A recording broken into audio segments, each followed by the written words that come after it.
in Podcast Detroit, recording live. Prepare yourself for a hoppy drive. If you're chilling at home, pop that growler and just kick back for the next 2 hours. It's the end of the week, so here's to the weekend. It's Better on Draft with Rob, Matt, Nick, and Ken.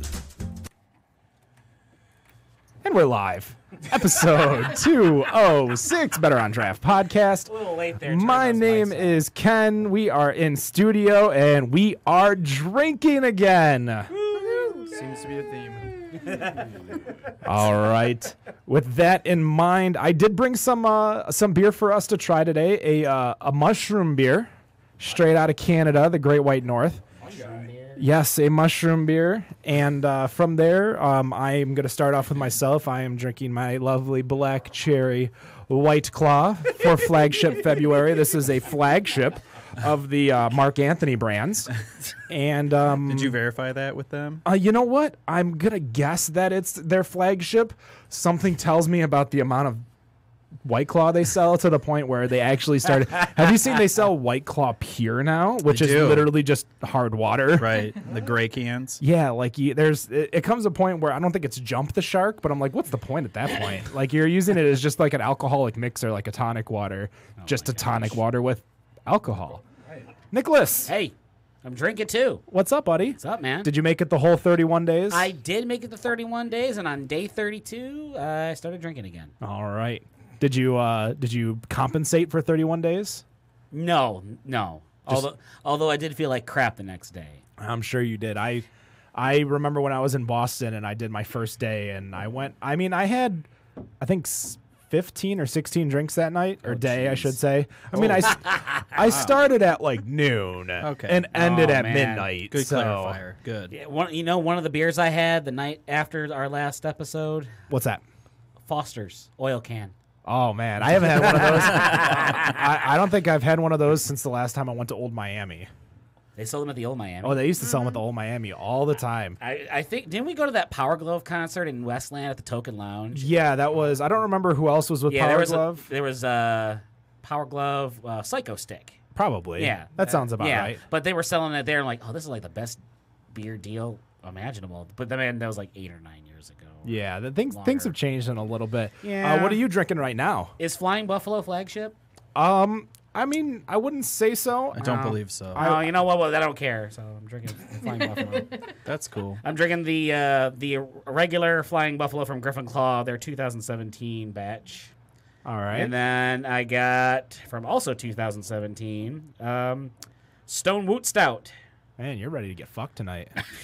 I don't have much beer at the house right now. All of it's at my in-laws' house. We're staging just the heavy stuff. Staging the house right now to be sold. Gotcha. Yeah. You ready to move? Working on it. All right. Wendy, what's up? What's going on?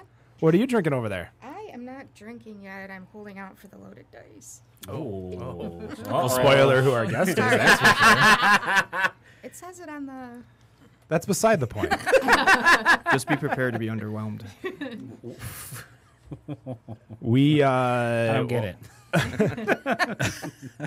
I don't know. I think she's taking a gamble waiting for the beer. I am. There you go. My share is chilling right now. There you go. Gotcha. Well, we can. I'm sure Nick will share some if you want some of his. Community, Flying there's Buffalo no way I'm drinking Wood Stout. That's for sure. Help yourself. Yeah, you're not a guest here anymore, Wendy. You can pour for yourself. I mean, yeah, I guess I could have done that. I was so freaking rude.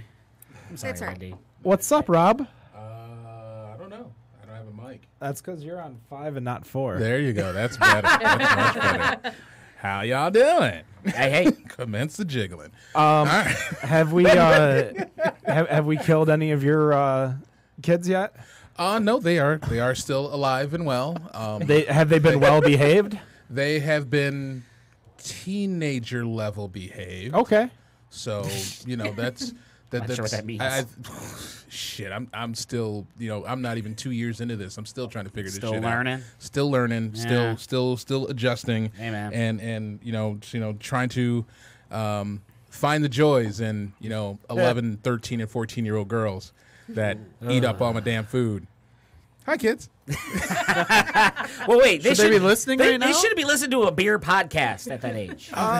They're right now. They're probably just like they're eating some pot pies, watching YouTube, watching some dance videos, dancing to Michael Jackson. Are they doing some TikToks? Yeah. Get my dad. It's a little difficult to do TikToks when you don't have your phone. Oh. You should one day just bring them all out and be like, I got your phone. That's when you should start logging in and doing TikToks on their accounts, and then their friends would be like, "Damn." I don't know if you want to do that. I see. The thing is that it's punishment to take away their phone, but it's even more punishment to mess up with their social media. Jeez. Like I feel like when I have whole new level there. When I have a kid, I'm a gamer, so I like to play games, and I'm sure hopefully my kids would like to play games, so we can do co-ops and stuff. But I'm definitely threatening their save files if they do stuff like you spent 30 hours in The Witcher 3, delete. Oh, here's the cloud save you didn't think I knew about, delete. Start that shit all over again. Oh shit. I mean, I probably bought the game myself, so I'd have to figure out a way to delete theirs without deleting mine, or them trying to delete mine. No, payback. I mean, if it's on PS4, you just on their profile, you just take their age level down so that the only thing that they can play is like rated E. So then they can see it on there. They can play Tetris Effect. Yeah, that's it. They can play Tetris Effect and Overcooked and Overcooked. I mean, these are two really good games. So Tetris Effect is a really good game. What are you drinking over there, Rob? Right now, double fisting. I've got some Old Nation Mimai, courtesy of Holiday Market. And I also have from Big Lake Brewing the Fudgy Kruger Oatmeal Stout, courtesy of one of my good friends, Leland McCann, who is the man who came up with the recipe for this, and I guess essentially won a contest and had it brewed at Big Lake, and it is a pretty tasty beverage. So you already have a question in the chat. Rob, Summer Shandy is out. Are you ready? Fuck you, Sean.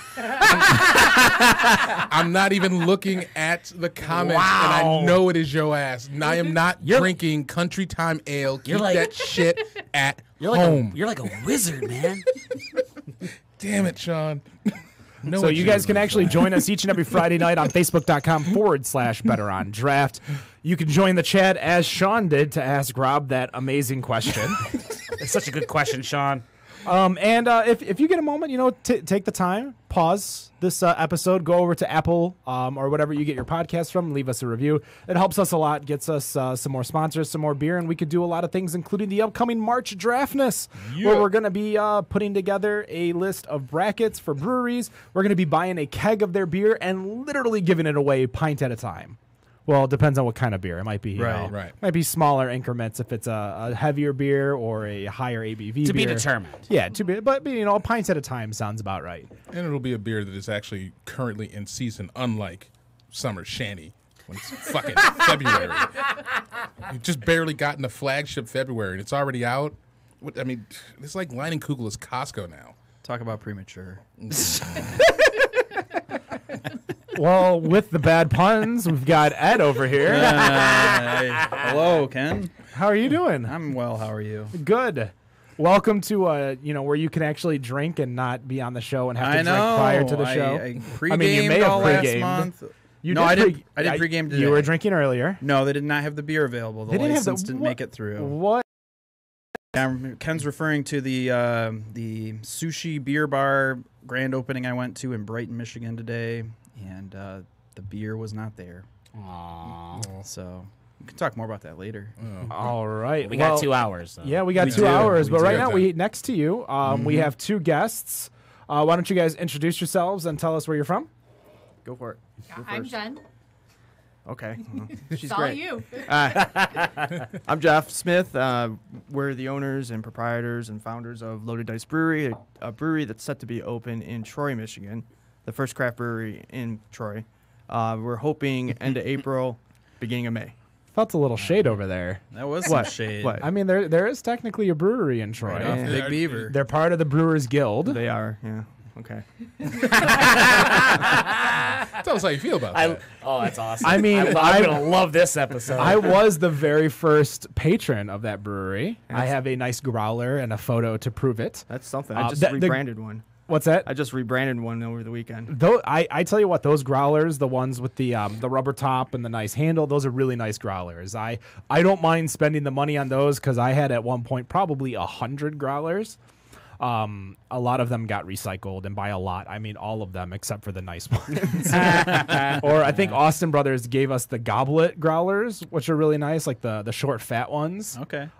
So those were really good. But Troy, Yep. Maple in Rochester. Maple in Rochester. I actually used to work at a computer store.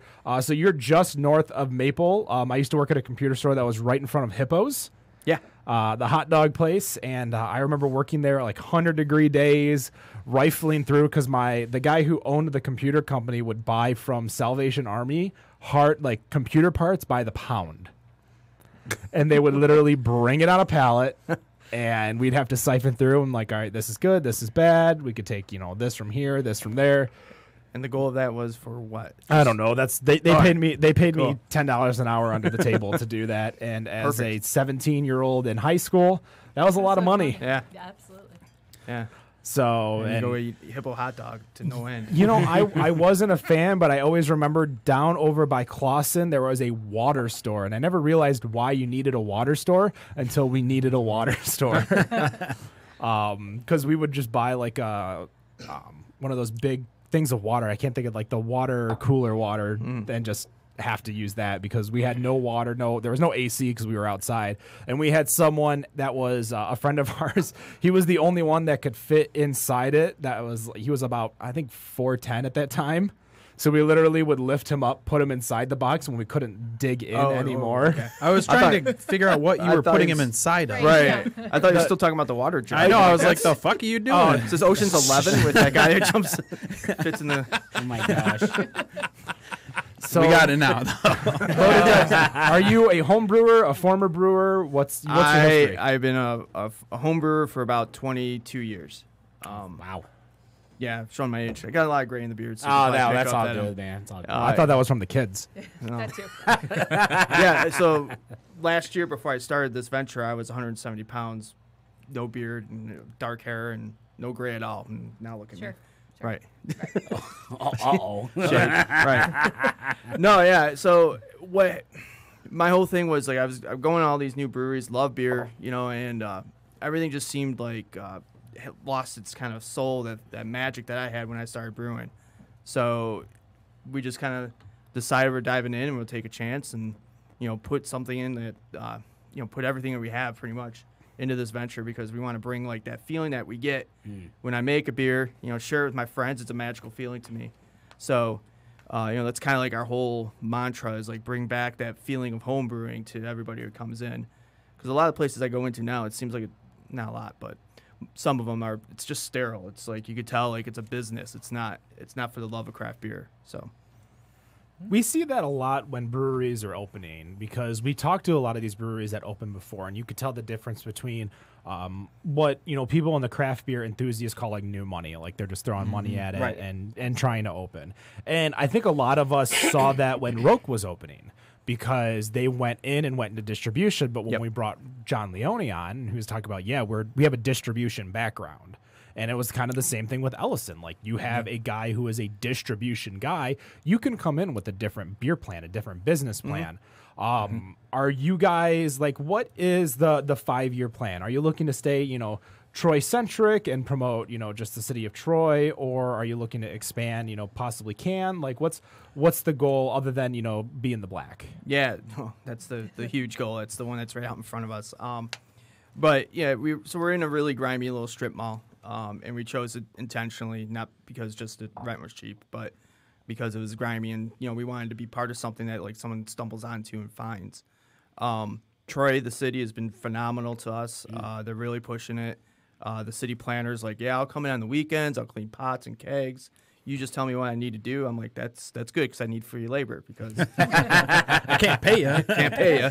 So, so the plan, the 5-year plan, we were just kind of bouncing around, talking about this the other day is definitely probably still stay in Troy. We want to get like a standalone place to where, we own the building and, we're building out to really what the vision is. I mean, right now we're going to be small production, a barrel, 2 barrels if we really push it. I come from a tech background. When you guys start talking about Linux and stuff, I figure you guys are. So, I'm a designer, but I'm an agile designer, so I like to move and adapt. So, I'm staying small intentionally because I want a lot of feedback. I had tag it like open source brewery. So, if someone's got, wants to know anything I'm doing, let me know. If you got an idea for a recipe, I'm going to be small enough to be able to turn on a dime and make that recipe if it sounds cool.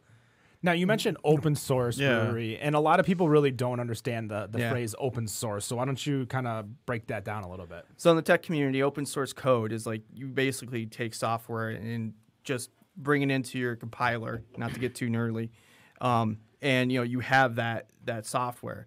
So the code's exposed, everything you can get into it, you can tree off of it and branch off of it, and do your own thing. So when I'm applying that, it's like I'm gonna be out and like tell people what I'm brewing. I don't know if you guys, follow me on the social medias at all, but I just did a Letterkenny thing there. The social medias. Put it on your fucking Facebook. Jesus. Yeah, right. Fucking Facebook. So I'm very open with what I'm brewing, why I'm brewing it, how I'm brewing it, what's special about it to me. I publish my recipes through Brewer's Friend. Anybody can go get them. I mean, at its core, it's a simple thing. It's water, malt, hops, yeast. I mean, there's really nothing tricky about it. And I always kind of chuckle when like everybody's so protective of these recipes. If you're not going to get there, exactly, but you can get pretty close to the recipes. I think if you just know your stuff. So we're going to do some cool things in the future. We're going to have the hope is like to do polls and stuff inside the brewery to where people will be voting on recipes that are kind of crowdsourced in the brewery, and then every month we'll brew one of those beers. We're not quite there yet, but that's the goal. And then we'll do like a happy tap or a feel good tap with that beer and like have kind of like a little mini release party for that beer. So just to give back. I mean, if it happens and this thing opens and it's successful, I mean, I'm gonna have a lot of pay it forward, to do for a lot of people because a lot of people have been helping me. So I want to try to give back to the community and make it a fun place where people want to come and learn about brewing and learn about the beers, and hopefully, I entertain them because I do stupid shit all the time. Well, before we continue, I see 2 6-packs in front of us. Yeah. Let's crack some stuff All open right. and start trying. Caveat. Caveats. So I am still a home brewer. I brew probably once every 3 weeks, once every other week. Some of the stuff I haven't touched in about 6 weeks, and I have no idea how it's going to be. Not going to explode on us, is it? No, That's all that matters. just the opposites. So this, I'm going to crack open. Okay, I'm making sure you knew which ones are which, Yeah, but I see got 'em. labels I on got the 'em. top. So this is pay that man his money stout. So Paid that man his money. exactly. So I'm a huge, obviously loaded dice. I'm a gambler. I don't know how you want to do this. Yeah. We'll go. Go ahead. Just I don't one go know, on the other man, the other go on the other. Yeah. It's like a family buffet. There we go. That's what we do on this show. So, it looks kind of, that's fine. So this is supposed to be a an Oreo cookie stout. We'll just say. So after Teddy, shit. no, No, it's just like like I Oreo said, cookie. Just, prepare to be underwhelmed. So Teddy KGB in the movie Rounders, his tail was made with an Oreo cookie. You'd put it up next to his ear, twist it. So, I brewed this October-ish. I have 8 gallons of this in a chocolate bourbon barrel right now, aging from Motor City Gas. It's been aging there since November, and I'm just gonna let it roll because I plugged it the other day and it came out really like thick and syrupy. So, I figure the longer the better with that. There's no adjuncts in here, right? Yeah, there are. There are. What are you getting the flavor out of? So it's got. I feel like I can ask you this because Yeah. it's all open source. open It's fine. source. Absolutely. So I'll use a favorite phrase of mine: a metric shit ton. That's how we measure. Right, exactly. Of white baker's chocolate. I don't know if you can put that in a recipe. Well, Like I do. 6 ounces of this, 8 ounces of this, Metric metric shit shit ton. Yeah. Extra shit. White baker's chocolate. It has vanilla bean in it. That kind of is supposed to give it the creaminess and the vanilla to it, so you get the inside of the Oreo cookie. And then I did chocolate extract. I probably wouldn't do chocolate extract again. It settled down quite a bit. When I first put in the extract, after a couple of weeks, it was just super sugary, and she loved it because that's what the kind of beer she has and digs. So Now, you mentioned you're going to be posting your recipes. Are you going to be posting your timings and your temps and all that stuff too with each of your beers you brew, or? funny you should mention that. So is anybody familiar with the tilt I can't say this word. Hydrometer. Thank you. So it's a Bluetooth device that sits in the wort as it's fermenting. Oh, yes. Yeah. Expensive as all hell. Well, whatever. We spare no expense at Loaded Dice Brewery. I've seen it, and then I kind of, when I like doing a little bit of home brew, I was like, oh man, that'd be pretty sweet to get one of those because, well, for some reason I suck at using a regular one. Right. So why not have something to do it for me? And then I saw the price. I said, Yeah. no. It's a tough pill to swallow. Yeah. But it's cool because you don't have to crack open the beer to get the readings, and you don't have to pour it out of a, if you have a 5-gallon carboy. Mm-hmm. I wouldn't recommend putting into a glass carboy because it would be a bitch to get out. But if you have like a big mouth carboy, you can get it in and out, and you can put it in there. You don't have to worry about oxidizing the beer. Oh, okay. So, anyway, so this thing's a Bluetooth device. I have an app on my phone. I take it up next to it. It pings my phone, and it projects all the numbers, the specific gravity at the time, the temperature. And then it just calculates the alcohol as it goes out through time. So with that, because I'm a nerd, I'm building a Raspberry Pi that's just going to be a repeater for that, and it'll shoot it up through a monitor. So every fermenter that I have going, you'll be able to come in and see the status of it. That's crazy. Yeah, well, I mean, for those that don't see what happens behind the scenes, Right. Yeah, I mean, lift that curtain. That would be. I mean, it's just like looking at a TV, like it's like the New York Stock Exchange. You're just watching these numbers just show up, and I mean, it's. And there are people who will know what that is and won't ask the questions, and that's good. Cool. Yeah. Fist pump. But the people who don't know will ask that question, and then maybe they'll get interested, and then maybe we'll have one more home brewer. I mean, it's all about creating good beer. So, Yeah. Well, what might be a good idea too is like little booklets. Like, how people have, speaking of Loaded Dice, like the blackjack booklet, the handbook. Like a handbook's a kind of, or a card on the table or something. pamphlet. Yeah, It's like a your little key. pamphlet because sooner or later, if you should your business be doing well and you have a lot of money here, you can't be you can't be spinning yarn to each and every customer about what each number does because you got beer to serve and customer. That might be a good, like for me, like I might not necessarily, because I'd be like, oh, he looks busy, he's serving, he's cleaning, he's doing all the things he needs to be doing. I don't want to bother him. do I look like I clean? I mean, I clean, so everything's sanitized. That would be me. Jen is saying she's the cleaner. Well, they can get the city planner of Troy to. He's coming in. Hey, Well, right. we do have kids too. Yeah. We're gonna put them to work. Right. Child labor. They're small. They could fit in a nice barrel. They'll Just pop profit them right from it in the there. long run. Yeah. Hey, you kids want to have a place to live? You better clean it. Right. I feel like that happens with a lot of like I Think about that, Rob. I remember when I was younger and my dad owned like a rental house and we would have to go like clean it up and stuff and get it ready for the next tenants, and I remember that happening, and he just I don't know if he what happened because I was like younger, but every time we would have to go in and clean and do landscaping and stuff like that because the people wouldn't take care of it. But I feel like my dad also priced himself to people that wouldn't take care of it. So Beggars can't be choosers. I mean, if you're pricing it, I mean, it low, was also Hamtramck prior to the Turnaround.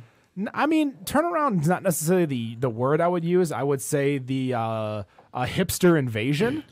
I was gonna say, because did Hamtramck really get a turnaround? No, it just got a bunch of hipsters. Sir, I am Before- a hipster. Before the Detroit City FC invasion. I mean, there's a lot of people like at that time, my grandmother still lived in Hamtramck, and still every Sunday after church, you had to clean the street and you had to clean the alley. Like, and she was the only person that was doing it. But, All right. but we would still have to do it. So when we would go over there and we would clean the street and we would clean the alley. We'd My sweep after it church up. was much different. It was just guilt. I thought that was during church. Which one was this again? This stout? Is it untapped yet? Yeah, it is. It's pay that man his Pay that money. man his his money. money. Pay that So- man his money. We scheme. I'm a There it is. little bit of a creative guy, so like I'll sit there and think of weird ass stuff I can do. But we're gonna do like a gambling movie can release eventually when we get to that point. So this will probably be in one of it. And the The barrel aged one will be. I'll splash the pot whenever I want. Hey, Ken, we heard that line before when we played poker on Fridays. Oh and Saturday yeah. nights. Oh yeah. Oh, But see that no that, string pets allowed. that would happen. I almost got yelled at because the person wouldn't. I was at Binion's because they at Binion's would do poker every I think 6 or 8 hours they would start a tournament, and I made a bet and I said the number and I started putting the money and I strung bet. But I called the number, so I just didn't put it all in one hand or all like together and push it in. And they're like, "Oh, you can't do that." And the dealer's like, "He called the number, Right. Like, calm the fuck down." I mean, the dealer didn't say that. I did. Yeah, Dealer should have. So speaking of, I guess, tell us about why the going the gambling route. Why loaded dice? Well, so Showing his tattoos with the suits Poker there. hand, yeah. back in the day, we lived in California, and I pretty much did 3 things. I wrote code. Let's get the Sorry. the Yeah. tattoos Oh, on. tattoo. Okay. Jesus, I told you I'm gonna knock something. There we go. You can turn it. Yep. There we go. All right. So I worked at startups. I played poker and I brewed beer. That was pretty much our life before kids. And she worked at a company. I don't know if you heard of it, WebEx. So she was there quite a I was gonna bit. say I know of it. Yeah. Yep. All right. Use it often. Very often. I also worked there. They used my interface up until about 3 years ago. So that was kind of cool. But anyways, yeah. So we would play poker quite a bit, and this is during the big online poker boom. And I would this hand here, the eight of clubs, 6 of hearts. I won a pretty significant tournament off of. So gambling's always kind of been a part of me.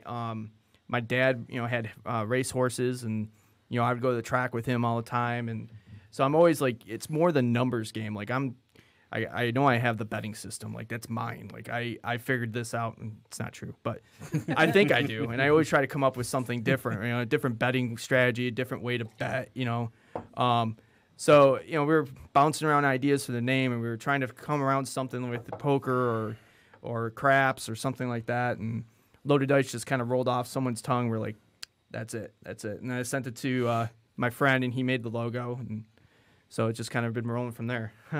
Well, we're going to be catching up to a break here. We got about 10 minutes. I thought it said 7. Wait a minute. I thought it said 7:39, 7:30, 7:29. Let's crack open another beer though. Let's right. keep the train going. Let's go. We'll stay in the dark vein. So this is a Schwarz beer, black lager that has been aged in a rye whiskey barrel. It's gonna, right. This one's gonna be boozy, just so you know. It's gonna hit a little different. Yeah, I go the opposite way. I destroy pallets and then make it a little easier. So just to give you a rundown of what I have here, I have a kettled sour double IPA with elderberry, and I brought the pH down super low to make it extra tart. She's a big fan of chewy sweet tarts, so I made it really for her. And the feedback has been incredible with it. I'm not a big, sour guy, but I enjoy making it because it's like something that I've never done. I've always been kind of a true to style brewer. So doing these newer recipes and then found this new trend has been kind of fun for me. And then I got this crazy Captinus ale, which is a Lithuanian farmhouse ale that I stumbled upon in one of my many midnight sessions surfing online. It wasn't porn, but it was beer porn, I suppose. So this process is kind of screwy. It's a baked mash. So they mash in like normal. If you know anything about brewing, you go, you put your water in, you let it sit for 45 minutes, you pull it out, and there's different times and all that. But Right. So what they do, they mash in, and then they take all the mash out. They throw it in these pans and put it into this big brick oven. It's like 700 degrees, and they just let it sit for. They take the flame off. They let it sit for 3 or 4 hours, so it gets all crusty and caramely. Then you remash in, and then you just do the regular process. So this was just kegged last night or the night before.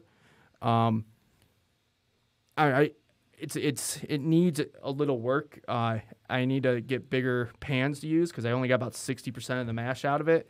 I smoked it, so it's gonna be a little hint of smoke in there, and it just could be a little bit more caramely, I think. But it's a learning process. So and then I also got Hefeweizen that I just did. Nice. It's called Hef Smoking Jacket. So jeez. it's a smoke Heffenweizen. We're running with it the whole Yeah. way. Yeah. Oh. Oh, and so the sour is called the Grand Old Man. I like writing, so I come up with this shit all the time. So the Grand Old Man is a nickname for Johnny Moss, who is the first winner of the World Series of Poker. Yes. And yes. he was known to be kind of a hard-ass sourpuss kind of guy. So Elder is for the Grand Old Man. It's dry hopped with Simcoe and Citra for the Moss end of it, just to kind of fuck it up. I don't know. I think it needs a little bit more elderberry in it. But we'll taste that and see. Would you guys take a sip of the rye? Yeah, Oh, yeah. yeah. It's it. I'm definitely enjoying the. It's very smooth. Like I don't want to ask what the ABV is because I feel like. I honestly couldn't tell you. Oh, It okay. smells amazing. So Doesn't feel too bad now. the base beer is about 5.4, and I would probably estimate about another 1.2% in the alcohol. So Yeah. it's not too bad. It just tastes boozy. So you mentioned you were working in California. Yeah. And when did you move to Michigan? So I grew up in St. Clair Shores. She Oh. grew up in Sterling Heights. Hell yeah. Yeah. And you Rep live the- there. Grew up in Yeah. Harper Yeah. Woods. I'm in Sterling Heights now. Oh, sorry. Shut up. Yeah, we came back. For a So short period of time. Yeah, there you go. So if you think the housing crisis here was bad, the housing crisis in California was much worse. Insane. We bought a house in 2004 for $550,000, 900 square feet, 3 bedroom, I was 1 going to bath. say, gosh. not bigger than this room. Probably, yeah. And we started looking at we just had, so we have twin boys and we just had them, and we're looking around like what's that next house? Well, there really is not that next house. I mean, it would have been like 1.2 million Yep. to get in the right Yes. school district and things Or like that. a heck of a way away from where we Right, needed to be. right. Mm-hmm. You know, And multiple. you're spending a lot of hours in the car. Yeah, right. Right. So, we made the conscious choice to move back at that point. I had older parents at the time, so it was important for me to bring the boys back, to spend some time with my parents. When we went to sell the house, we got offers for $300,000. So that was delightful. So we came back kind of tail between our legs because when I moved out there first. We had started dating like 2 weeks before I moved out to California, so that was a good move by me. And she stuck with me. She would fly out, once every couple months. I'd fly back, and it was at that time in our lives where we had a lot of weddings going on amongst our friends. So I was coming back for that. All right. She was just coming back because it was California in the Bay Area, so why not? I heard the weather's pretty nice over there. I didn't. I'd go back in the drop of a. Especially after the snow over the last 24 to 40. Right. Yes. Yeah. I tell this story. Her parents came out for the first time, of course, after we were married because we did Catholic family, but that's a different story. So I know that one. Your children might be listening. yeah, it's fine. So where was it? Oh, so the first time. So we lived in this apartment complex. It was like a Melrose place. There was like 12 units, and it was in the middle was a courtyard with a pool, and everybody would go out there, after everybody got home. And drink and just put their legs in the pool and all that. And her dad came out and he was out there in the pool all day. He's like, "What's the weather going to be like tomorrow?" I'm like, "Same. Yeah. Yes. 75 and sunny. Yeah, I don't know. Is Check it the weather. February?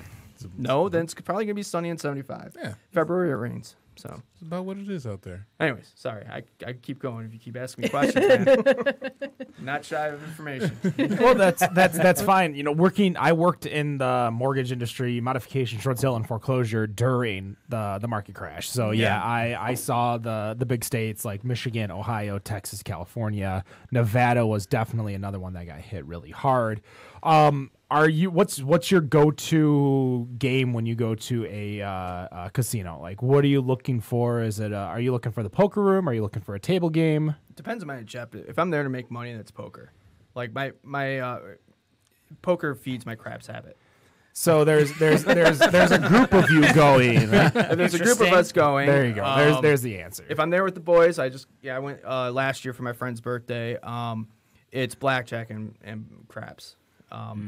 But they all play blackjack, which bores mind-numbingly boring to me. But I just like sitting with them around the table, and that's where it's more fun. Yeah, we've mentioned it a few times on the show. And we were talking about it before the show started. Is that like when you go gambling and stuff, like the dealer can make or break. Right. Have you gone to Greektown? Yep. With the Synergy, I think is what it's called. Oh yeah, with the electric gaming. Yeah, I tell you what, for like a collaborative group effort, the games take longer, the hands take longer. You're spending a lot of time there.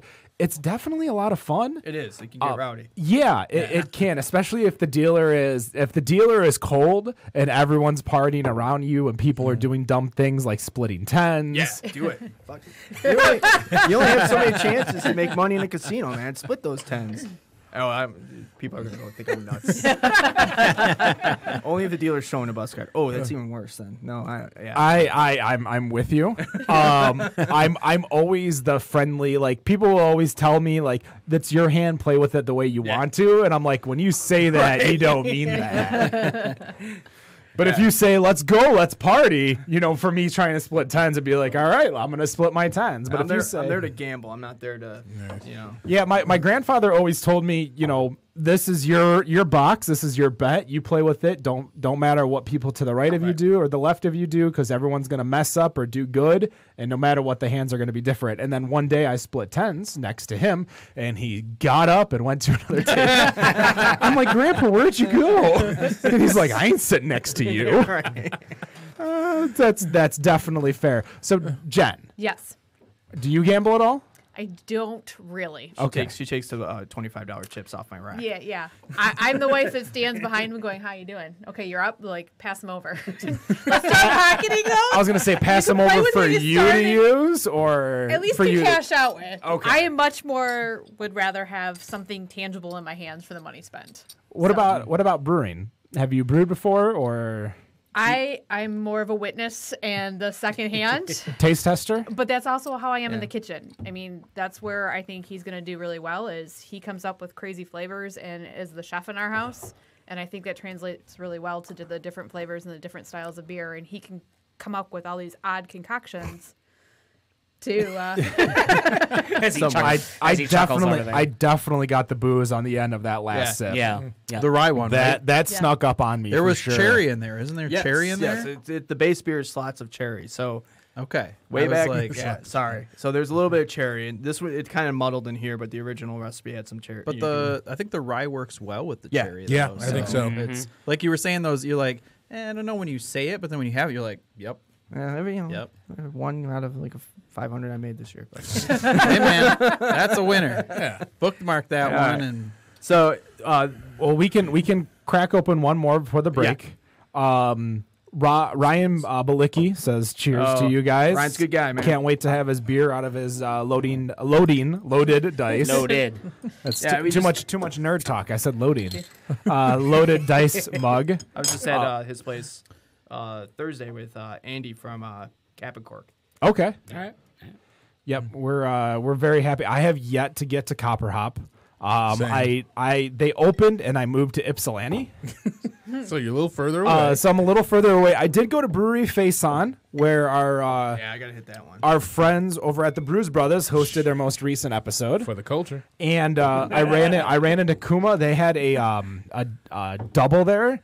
Oh my God, it was so I've heard good, amazing but things it about was that place. it was 7.5%, I think, and it was a little too strong for me. I looked at it and the size they gave me too, and I'm like, I had to drive and it snowed.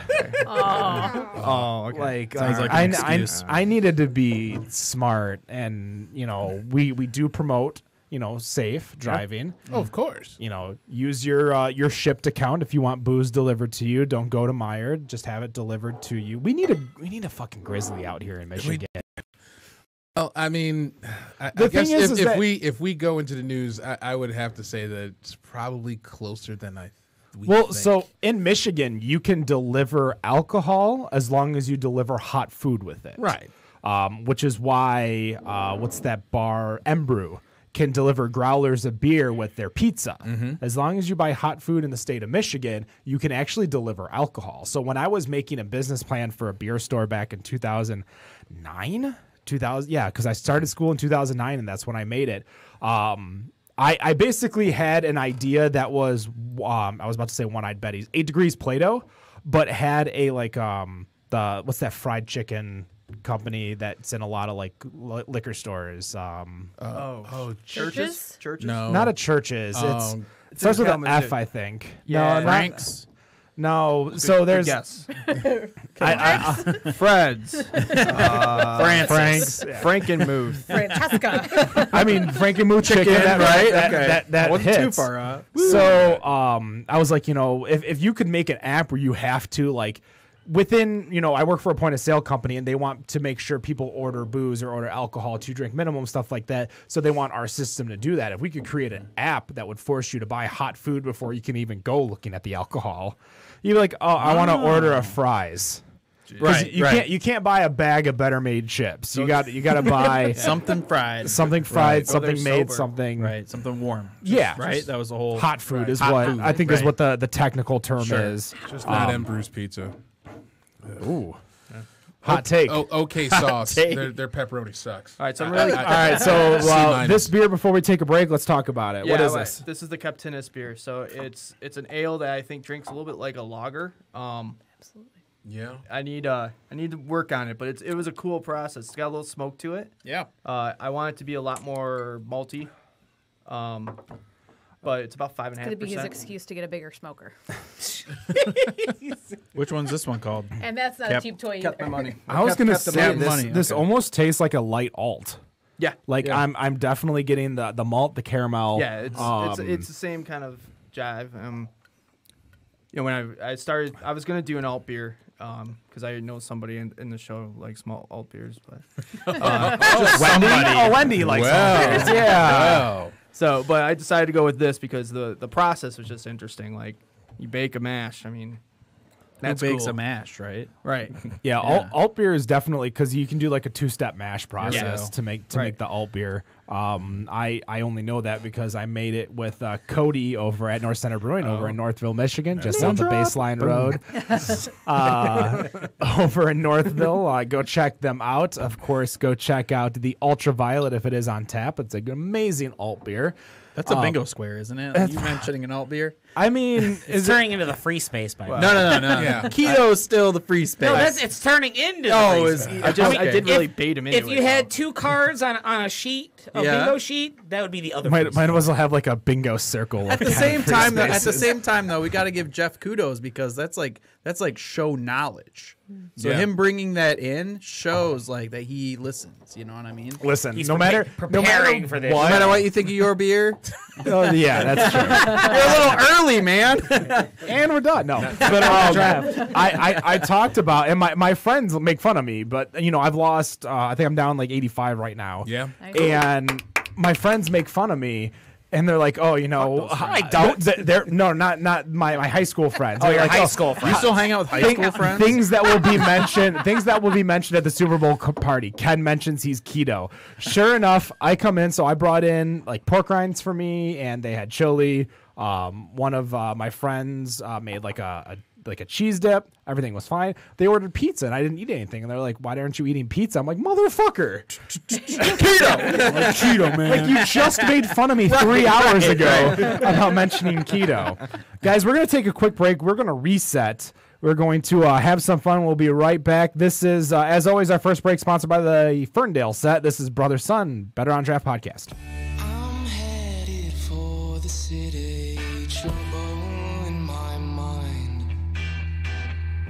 I'm way too young and pretty for things to be unkind. Time is all we have now, so let's make something while we can.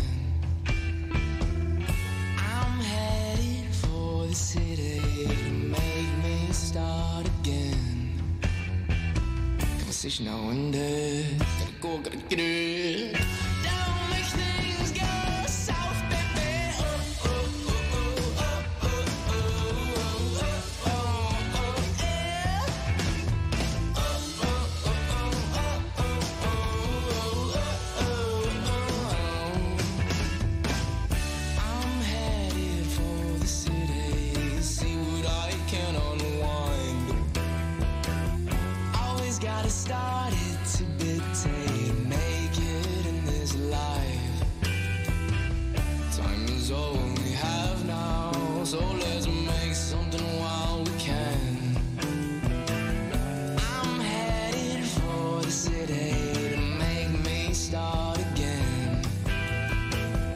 each now and then. Gotta go, gotta get it.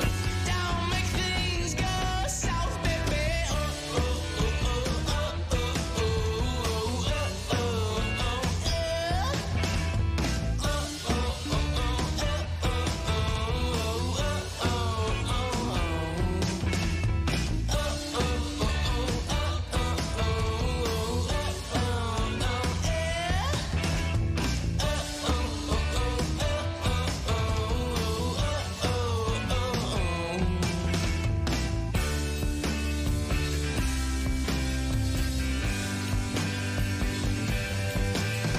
these eyes ain't looking back home.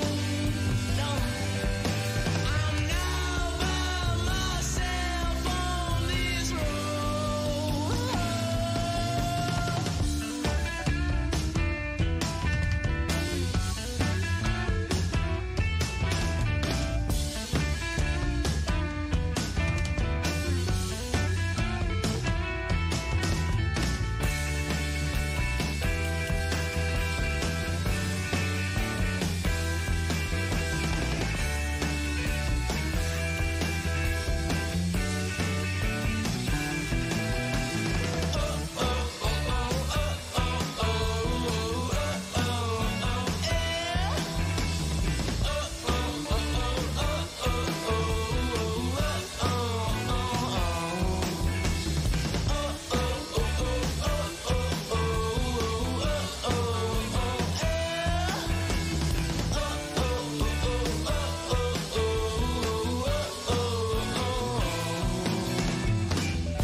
People say you get too woken.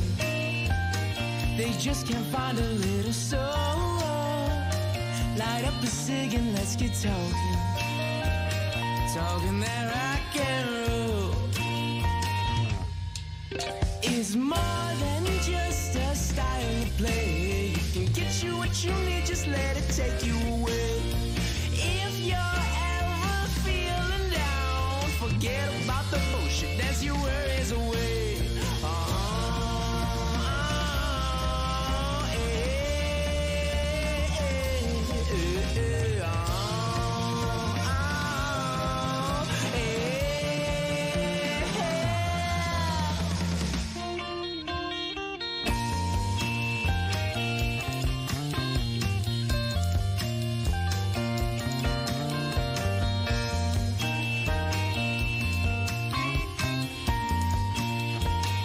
People say you get too woken.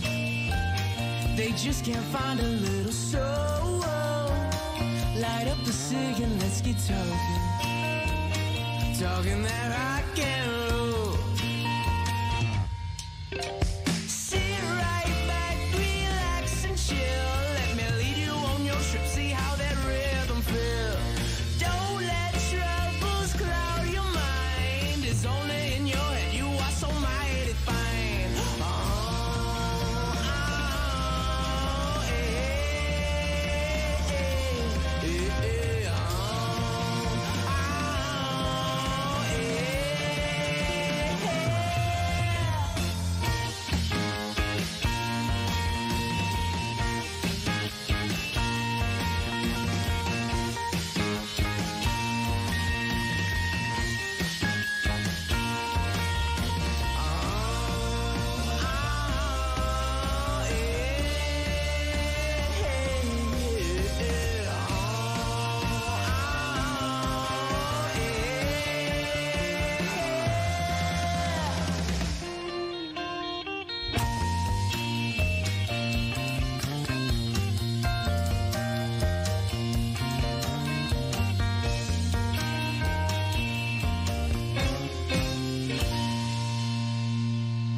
And we're back. Loaded Dice Brewery still in the house. Sorry, I now, had to leave. We didn't scare him away. I don't know if you guys got a chance, but I want you to try this beer. This is from a brewery in Ontario.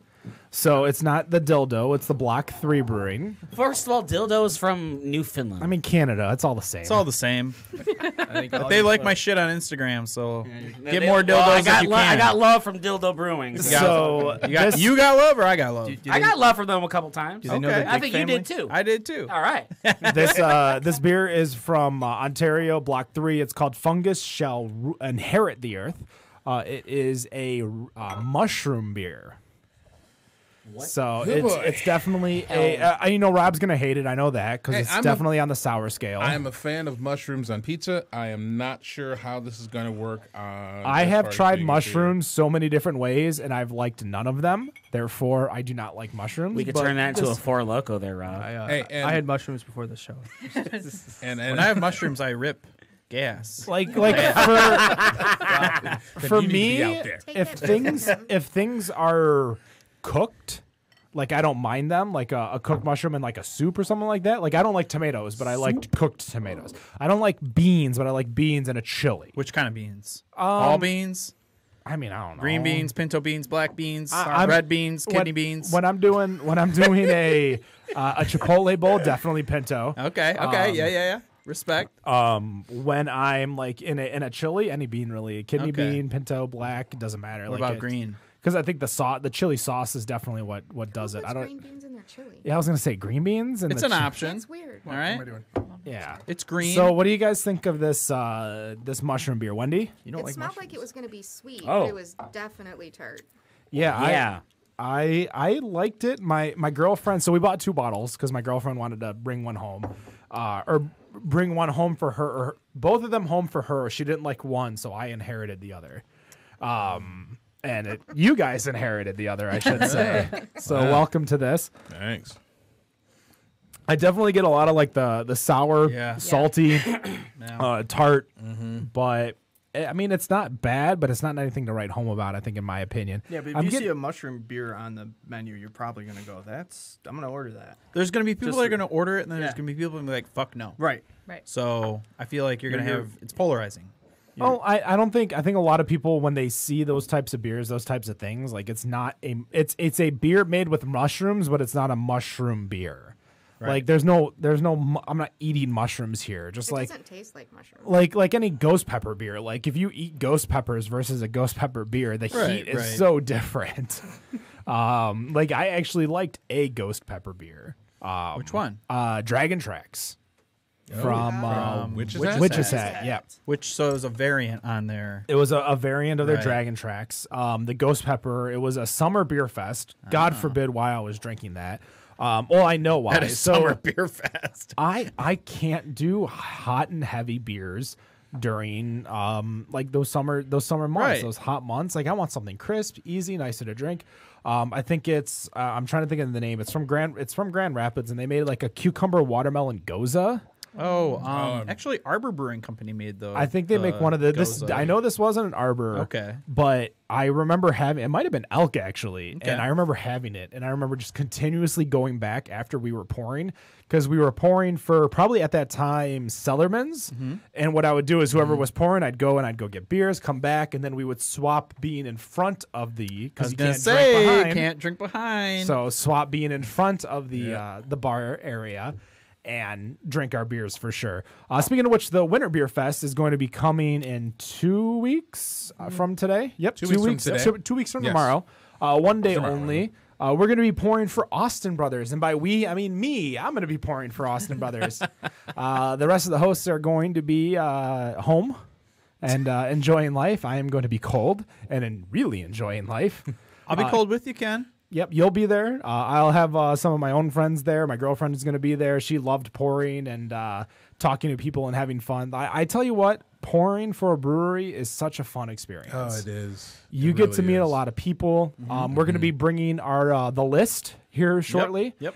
I am going to be working while Ed's working on the list. I'm going to be working on the gluten-free and gluten-reduced options for everyone so that they can go through.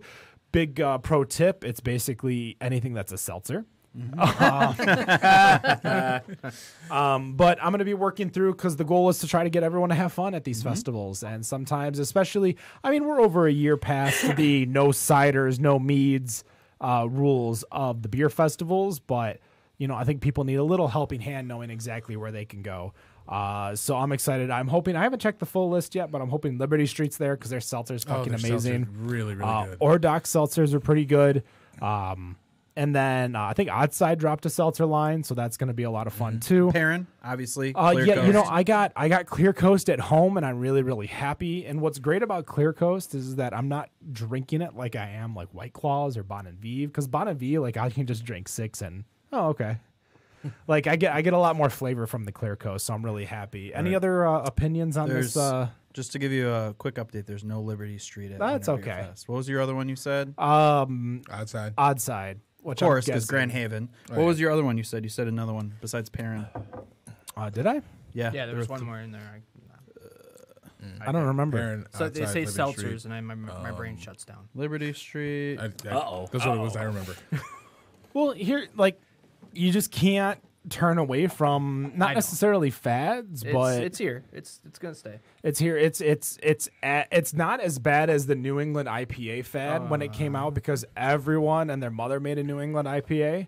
I made a lot That of sounds like those. I was gonna that just that sigh right there already set up the question Yeah, of whether or not you plan on making one. shit ton of them. Oh, I brew what I drink, and I drink a lot of those. Like I get a Devore package, and if there's 4 beers in there, 3 of them are New England IPAs. 4 types of beer just in large quantities. That- Speaking of Tavor, don't we have a code to get a deal? Oh, we absolutely do have a code to get a deal. That should actually said. I guess we should probably just start cracking open the winners of the Taste of Devore of the last 2 weeks that we did.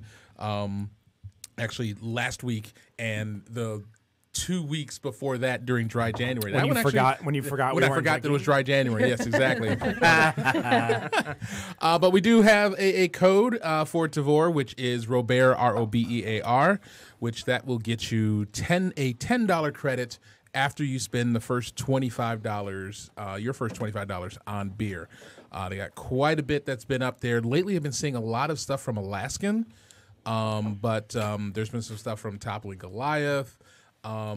Urban Artifact, which already gets distributed to Michigan, so it's like some of those you kind of like watch out for what gets distributed here because some of those you're already going to see, but there's a lot of different ones. There's been some crazy barrel-aged stouts that have been Yeah, showing they just up. had Epitaph bundle. It was- At the Epitaph bundle, there was another stout that was up there that I was too late on and just ended up getting on the wait list for. So I was like, all right, well, I got enough stouts. But yeah, there are 2 winners that we had. The first one, which was the Fluffaluffagus from White Elm Brewing, which is basically their kind of toasted marshmallow stout. Gimme. yeah, sure. Soccer mom that drinks Gimme. beer. Yes, Is this please. is this Jen's as gonna have some of inexpensive this. as a Nintendo Switch online? This is not as expensive as a Nintendo Switch online. It is decent for sure, but it is no mallow. That is. And I still can't get I've over that. I've never even had mallow, and I could just simply say that it's probably no mallow. The other winner from this week, which definitely had the mass majority of the votes, is from Drecker Brewing out of Fargo, is the Cherry Pie Slang du Jour Sour a la Mode. So we're getting another sour that's in here. Where do they get these names from? Seriously, Probably like a creator or something. they just go out like one of those online quizzes. That's what Post Malone name- did. name- you know, name my beer. The Wound Brew Tank, is- creator. Yeah. That's what they Yeah, call they call up the Matt Bush beer curator and get everything. So as a clarification, the brewery that I did not mention was Ordoc. Thank you, Ed. You're welcome. And they do not have their seltzer. They're not bringing it. Oh damn! I And just then Ted in the chat was saying that Elk Brewing is the one with the cucumber watermelon goza. Ted will know. So So yeah, that was one of the winners of the post beer fest for me was because we always post the list of beers to try, and then of course the list that we have of the winners for each festival, the ones that we think are the best. But again, when you go to a festival and there's over 1,000, it's too hard. You ain't gonna get the best of the like. At the same time, though, between like usually at a festival, I know for winter coming up, it's gonna be 2 of us. But usually at summer, it's like 5 or 6 of us. So that's 5 or 6 people have gone through 20, 30, 40 beers. We'll have some guest opinions on there too. Yep. Get some people in there that we know and seeing what they say about the winter festival itself. Which one is this again? This is the Fluffaluffagus. Fluffaluffagus From White Elm Brewing. It's good. Nick, what do you think? Not bad. Oh, is that marshmallow in there? Yeah. I was gonna say Smells like a cereal my parents wouldn't let me eat as a kid. It's got that sugary sweet on the back end too. Do you like it, Jen? Mm-hmm. I was gonna say, like what Jeff was saying, you like This is my the stuff. sugary beer. This or the sours, yeah. I feel like this is gonna be in the next Tavor package. Is this beer right here? You're like sugary beer. She does. Tavor's mine. Doesn't cost you any more to ship for her beer too. The garage is the refrigerator, so Hey, if you never use know what Robert, goes You disappearing. get $10 off. Only on your first purchase, and I'm way. You don't put that in there. I did. He That's did. it. He said He the did? first The purchase. first purchase. This is new. 25. But you know what? You know who hasn't had a first purchase? Jen over here. That's right. I will be playing that shell game. And hey, shipping's only $14. How many kids do you have? You have 3? 3, yeah. Okay, well, their name and their name and their name. I was going to say that's you know? 4 first shipments right there. How do you think I got my new car? Just kidding. Driving an Astro van now with all those kids. Not yet. We got rid of the minivan. I was gonna say an Equinox. What do you got? E150. Traverse, excuse which me. has more cubic feet of storage than a Yukon. And believe it so or you not, know. that's the car he drives. Completely I drive the truck. car shop. You drive the truck. I drive the truck. All right, what truck do you drive? We've Silverado. Oh, hell We're, Yeah. All we're a right. GM family. You know. Hey, I'm Gotta a support the GM fam. driver, Yeah. so I was a GM family until I had to buy my own car.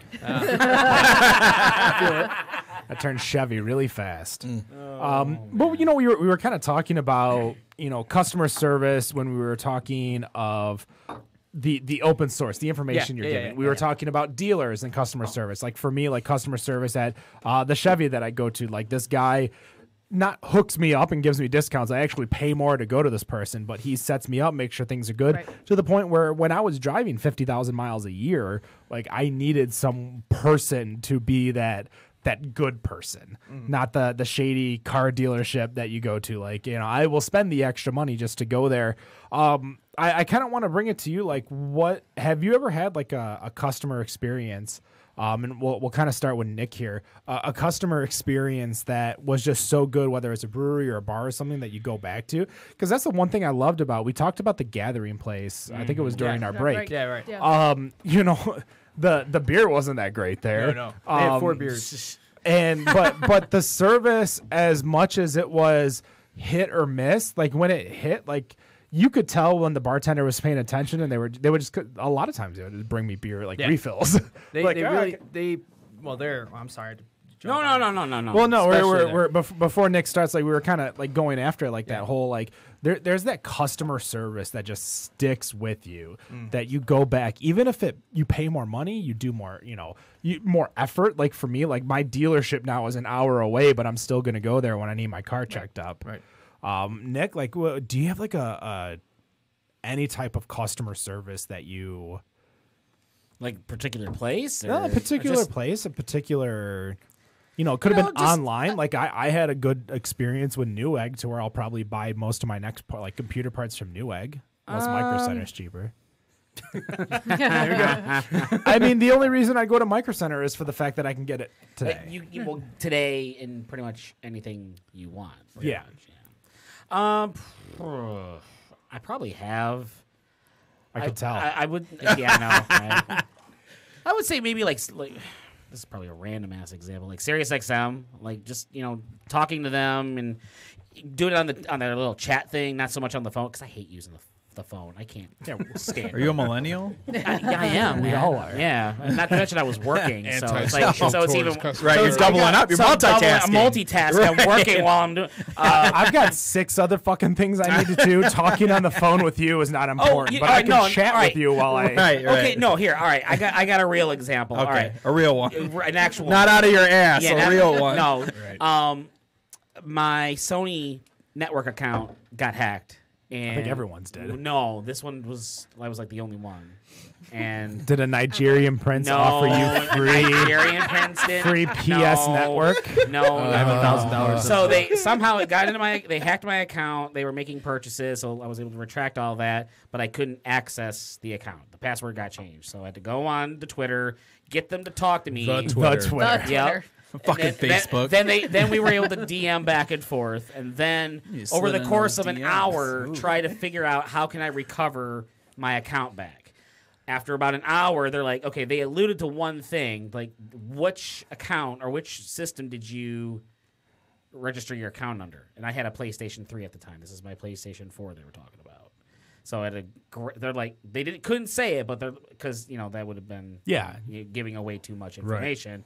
But they alluded to it, and then it jogged my memory. And if I wasn't on that computer for as long as I was, I probably would have just given up and created a brand new account, lost all my purchases and everything, was able to recover it, all just by typing back and forth for an hour. I mean, I'll second Sony. I had an experience like that too, where I had a shared account with my ex, and I'm like, you know what? I just want this account. Mm-hmm. And they showed me how, because I couldn't change the name of it or the email or anything like that, but they showed me how to do everything but the email change. Gotcha. Because I had like GT5 on there, and I'm like, I don't want all this money I spent on games and PS Network games and stuff. Like, I don't want to lose it. Right. So, what about you, Wendy? So my stories have to do with breweries, and I like what you were saying about trying to bring people in and talk to them and things like that, because when Canton Brew Works first came out, they made me feel like I was a part of their family. Every time I walked in, from the very first time I was there for their soft opening, and from that point on, they remembered me. Yeah. Like, I bought a mug club, they knew my number, and I had gone in face painted, so... Cosplay? I mean, well, she does... I was in between gigs at the time, so I just stopped in because I knew they were opening, and I wanted to check them out, because I live in the craft beer wasteland, so it was really exciting to have something 30 minutes from me. So... that I thought was really awesome. Like, I loved how they made me feel at home, and like I was part of their family. And I think Supernatural has done the same thing. When I go in there, they know who I am. I've had friends that have said the same thing. They pay a lot of attention to the people that are coming in, and that's a big deal. Yeah, I think that's key. I mean, there's a lot of breweries that we've been into. We do market research very often. And easiest tax write-offs ever. Every car road trip is market research. Kids are like, we're going to another brewery when we stop. Like, you're damn right we are. Everything from here to up north we've hit Alpha Less 75. But yeah, I mean, like the owner and the service like makes or breaks a brewery for me. Like, there's a couple around here who just you don't feel it, and I'm not going to go back, even though the beer is good. But I don't want to go to a place that makes crappy beer. But I mean, if I feel something for that owner, I mean, I'm gonna go back. I mean, I am a big proponent of Starving Artists up in Ludington. If you guys haven't been there, you need to get there now. And it's really just because Andy, who brews, he's crazy. He's nuts, man. He's awesome, though. He's fantastic, and he's kind of like guiding me through this whole process. Well, they were at one point a production-only facility, and then they opened up a tap room. Yeah. Because I remember doing the map, which if you go to mibeermap.com, you can actually access the Better on Draft map. I believe the map at one point had Starving Artist, and then I think somebody posted like, hey, Starving Artist is opening a tap room, and I'm like, that's not what I heard, because I think at one point I had them as a tap room and then moved them production, and I'm like, oh shit, now I gotta go research and Facebook. And he was doing tastings. But the tap room just opened this summer. It actually might have even been him. Like, it could have been. He's on the social medias too. Another Letterkenny resident. Reference there. What about you, Rob? Nope.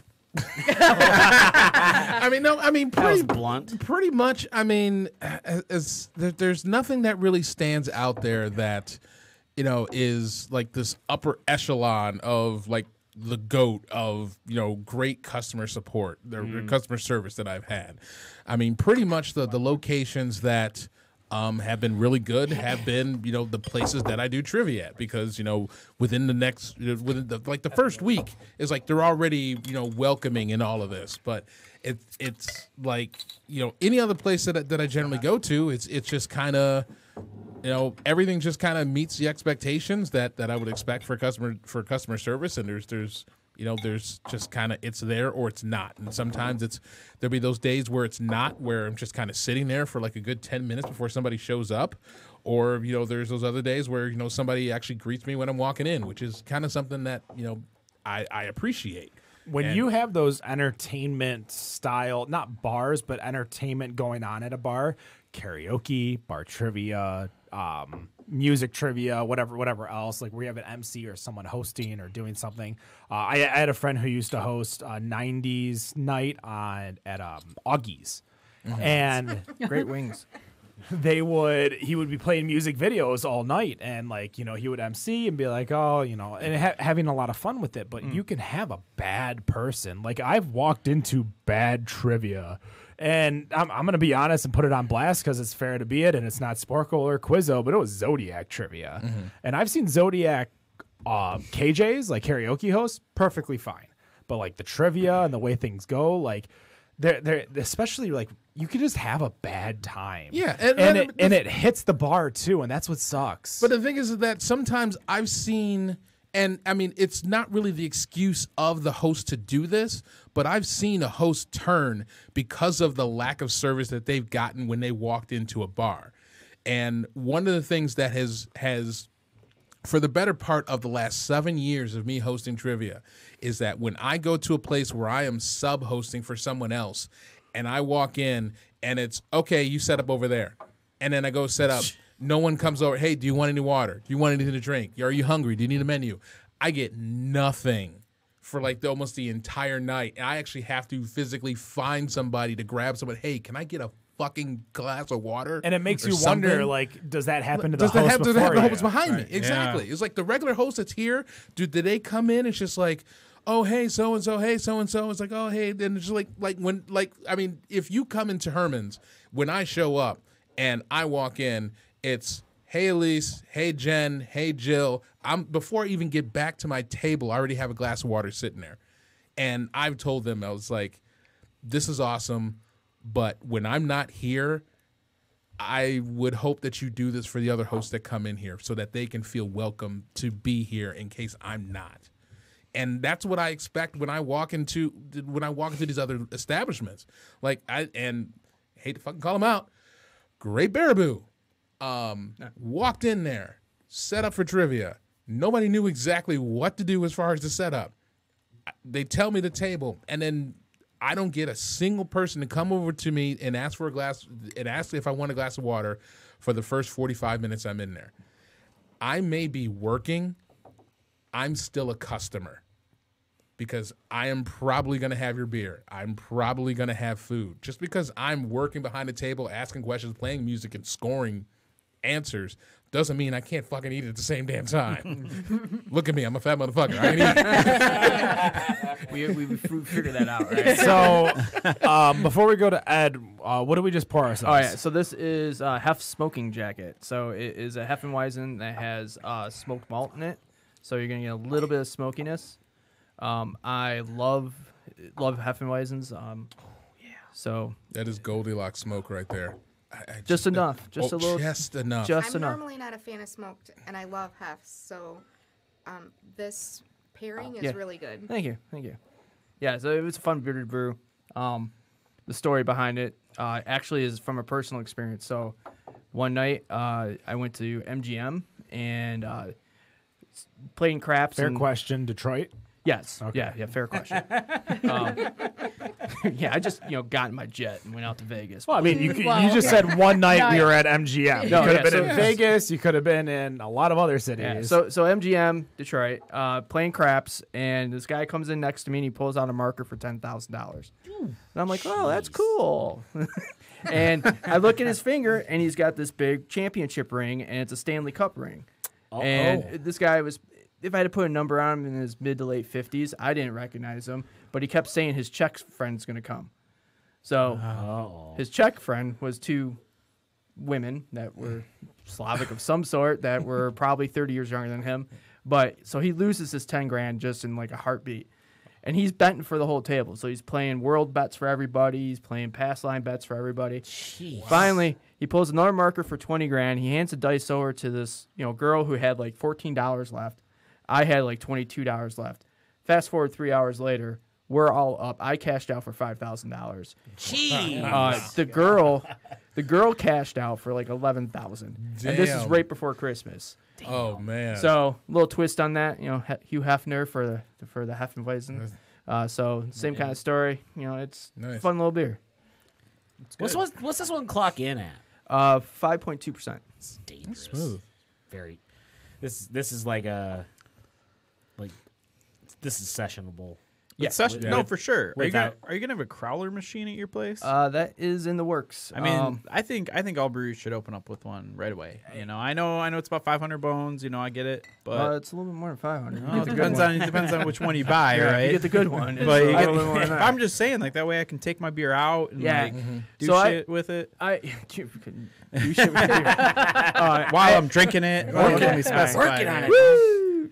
I actually found these cans are called Twisty Can, and it's an oxidized cap that you put on. Okay. I put some beer in there, and it's just still on the fence. I don't know if I'm pouring out too much foam in it. Gotcha. And it's not really holding the carb too well. Gotcha.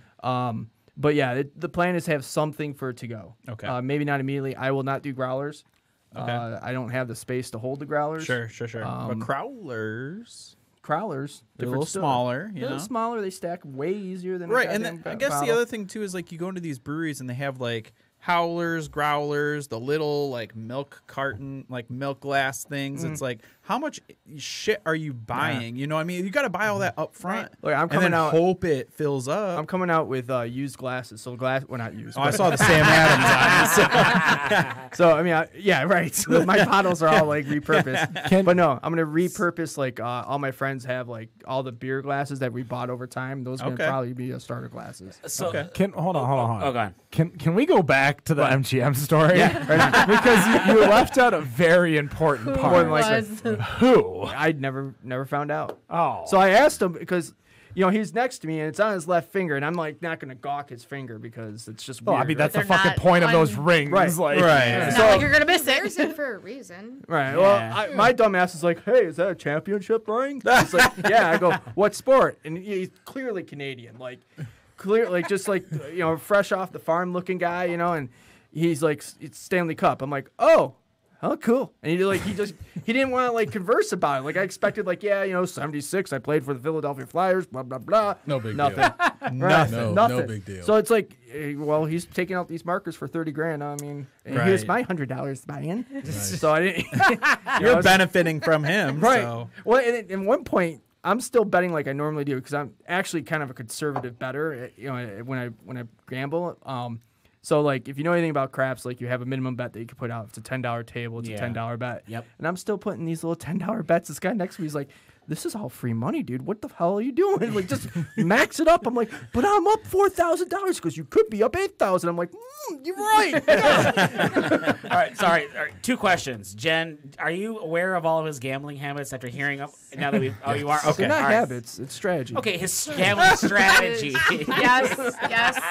Going back to it- California, poker rooms were relatively Alright. close. It'd be like, see you in the morning. We had Yeah, a 2 deal. a.m. I'd be like, are you coming home tonight? She got and we 20% of my winnings. I went did. I Oh, went okay. to Okay. a poker room in Sacramento, and I didn't realize it until I started betting that they took a commission for every hand of Pai Gow. What? And I'm like, motherfuckers. And they have for you play poker there, it's spread limit. It's not no limit.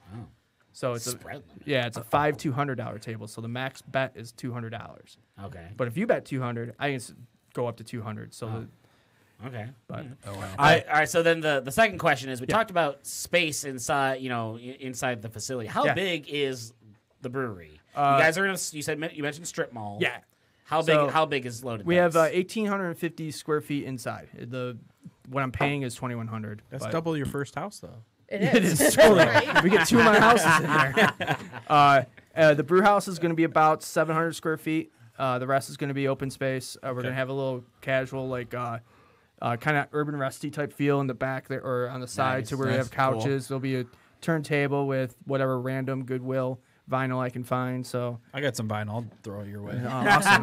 Thanks. I heard vinyl's pretty cheap nowadays. Yeah, it depends. Well, yeah, it depends on where you go. Depends on where you Is go. Record Time still open? No, no, you can go to FYE though. FYE. You can go to Yeah, FYE. $20. Wow. Yeah, Is fuck it, is that. it cheap Charlie's or is that a $2 Charlie thing? Second and Charles. Yeah, that's Second and it. Charles. Yeah. Up in Auburn Hills. Yeah. Yeah, Oh, they good, got Good Time Charlie's Utica. is a There's- bar there in one in Ann Utica? Arbor. Yeah, there's one in Utica. Okay. Yeah, there's one in Utica. Yeah, that's like down the street from where I'm at. Right by the butthole.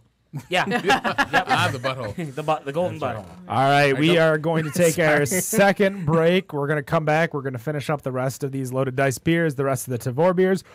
Better on Draft Podcast.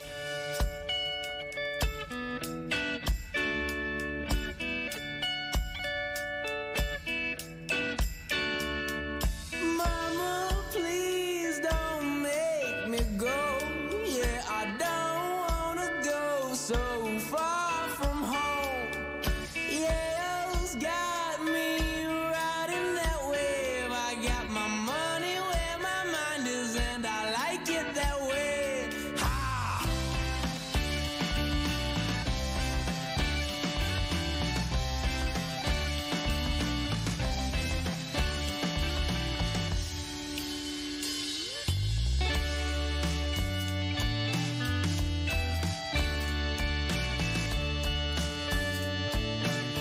You pick me up when I'm down. I sniff you up.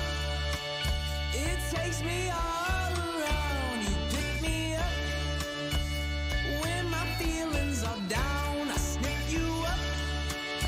It takes me all around. Yeah.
And we are back, episode 209. 206. 206. You said 209 earlier, but dry January 1, 2, and 3 do not count. 69. Next year, there'll be 4, 5, and 6, maybe 7. Who knows? Rob, tell us what you poured for us real quick, that can that went around. The can that went around was the Drecker Cherry Pie Slang du Jour Sour a la Mode, I drank which that like 20 is minutes which is essentially a sour that is brewed with cherry, brown sugar, graham cracker, cinnamon, lactose, and vanilla beans. Yeah, I'm not getting sour. I'm definitely getting cherry and cinnamon. Tart, right? You get the tart a little I don't bit. get any tart from this. It's Well, not weird like- because I mean, as far as the smell, like when you get it at the nose, for some reason, for me, it was smelling like it was buttered popcorn. But the taste that's is not a All right, good dark horse. It's Oh man. I'll call him like I mean, I see him. it's just my nose. That's just the way. But I mean, the taste is far from that. And I get a little bit of the cherry. I get the brown sugar. I get the vanilla lightly. But for me, that's about it. And it's not very sour. It's not very tart. I mean, it's kind of middle of the road. Where as far as sours and tarts are for me, that's where I want it to be.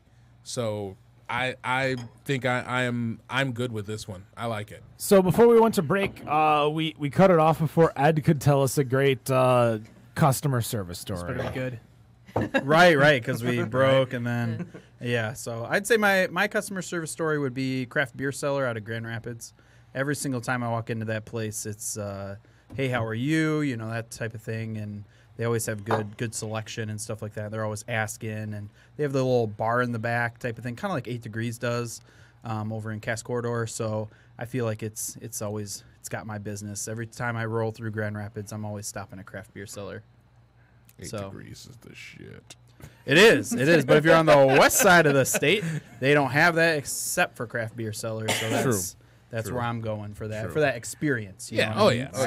yeah. Oh, So yeah. Can I do one in the same Of vein? course you can. All right. So mine is Zatona's Bottle Shop in Rochester Hills. You're talking about Zatuna Liquor over at Yeah. Rochester's Hills, Yeah, sorry, I south went of to high school 59 on with- Rochester Road. Yeah, that one. And With that's Jack. 3. What do you call Jack? Jack's the tuna. Jesus Christ. Where did you get the gray in your beard if you went to school with Jack Zatuna? I did not go to school. I went to school. I'm sorry. I went to school with a kid named Zatonia. So I always say his last name wrong. I thought you went to no, Jack no, because Jesus.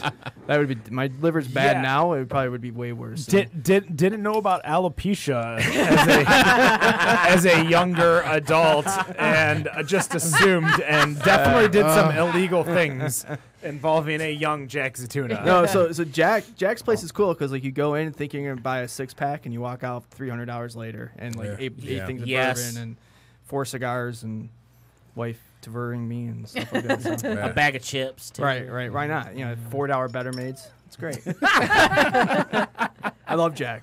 I Jack asked is him, amazing. I asked him to pop in tonight, but He He's been on the is, show and too I'll much. always say, he is one of those people to where if you can give 2 or 3 beers that you enjoy drinking, he can find a beer for you you've never had. And with, I would say, a 95% success rate, you will like that beer.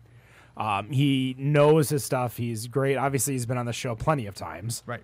More times than, probably he needs to be. But He's like Tom Hanks in SNL. yeah. He kind of just like shows up, or Christopher Walken for a while, or Alec Baldwin. There you go. Yeah. So we usually do this during segment number 2, but for segment number 3, we are going to introduce to you. Here is Robert with the beer news.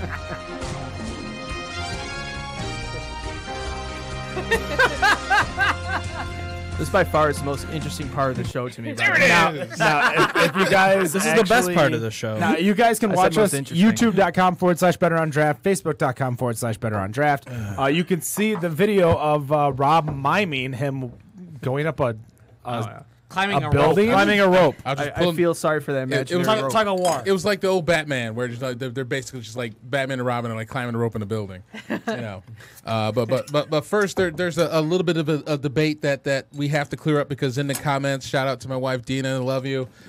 She was asking which of us is wearing it better.